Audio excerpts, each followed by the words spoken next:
Who You Are by Jessie J is a very interesting song. It's not hard, but you do have to sort of pay attention. It's got a couple of little tricks up its sleeves that make it sound really nice, but also make you have to pay a little bit more attention than usual. All right, so the majority of the song is just a 4-chord loop that sounds like this.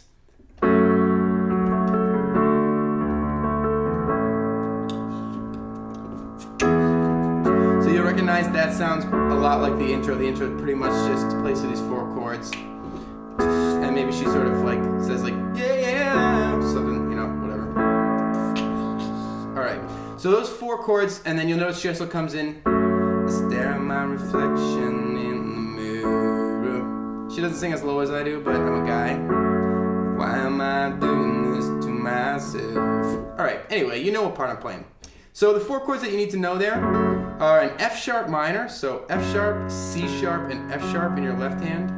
A, C sharp, F sharp, if you can reach it, another A with your pinky in your right hand. So there's your F sharp minor. I'm having you play it a little bit in an interesting way because as you'll notice as we play through the song, my right wrist is not going to be moving a lot, and that's going to help us play very accurately, okay? So F sharp minor, and then you're going to move to a D. D's in your left hand, A, D, F sharp, another A if you can reach it in your right hand. Okay, and then you're going to move to A. So A's in your left hand, A, C sharp, E, another A if you can reach it.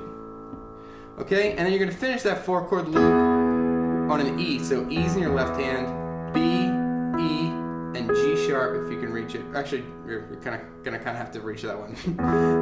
B, E, and G sharp in your right hand. Okay, so F sharp minor, D, A, E. Alright, so you notice that the E is played a little bit quicker, the A is held a little bit longer. Sometimes that rhythm is a little bit different, it's a little bit more regular, but for the majority of the song it's going to sound like this. I'll count at the same time. So 1, 2, 1, 2, 1, 2, 3, 1. So it sort of takes up only a third of the amount of time as the chord before. So another way to think about it is to just hold that A a little bit longer and sort of sneak that E in as almost like a transition. Okay, so that's the majority of the song there. You almost got it. So F sharp minor, D, 2, A, 2, 3, E. Those 4 chords, all right? The other thing you need to know is a bridge. The bridge is going to sound kind of like this, and I'll do my best to sing along, but again, I'm a guy. So, yes, excuse me. Yes, no's, egos, fake shows like, whoa, just go and leave me alone. Oh, I missed that last note, but I'm not going to be able to do much better than that. So it's going to sound, the chords you need to know sound like this. I'll play it without the singing so you can actually hear something.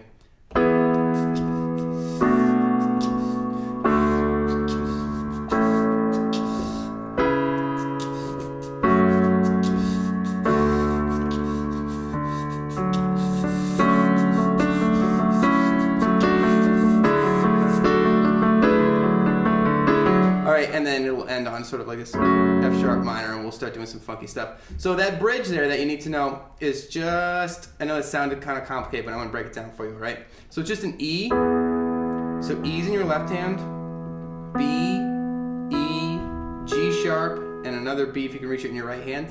Yes, no's, E goes. On E goes, the goes, you're going to go to a B7. So B's in your left hand. And I'm playing it like this. I'm playing with my thumb. I'm playing an A and a B. That's going to get your 7th note in there. It's just going to be a bit lower. So that an A and a B with your thumb, a D with your 2 finger, and a F sharp with your 3. Now if your hands are a little bit smaller than mine, you can just play those notes with a different arrangement. Maybe like this, okay? With your 1, your 3, and your 5 finger, okay? I play it like this just because of the way my hand is set up. If you can do that, I recommend it, okay? So we've got E, B7, D. You'll notice my wrist is set up nicely to just move right into this next chord, the D. So D's in your left hand, A, D, F sharp, another A if you can reach it. Leave me alone, or however she sings it, and then she goes to an A. So that the 4th chord of that first half of the bridge is A's in your left hand, A, C sharp, E, another A if you can reach it. Okay? Now, to my ears, as best I can hear it, maybe you'll disagree, I hear an an E over a C sharp for the next chord. So I'm gonna have you play it just so it's regular. With your right hand, you're gonna play that B, E, G sharp, and B like you played the first time you played an E, and in your left hand just play one C sharp. That'll keep it from getting too muddy.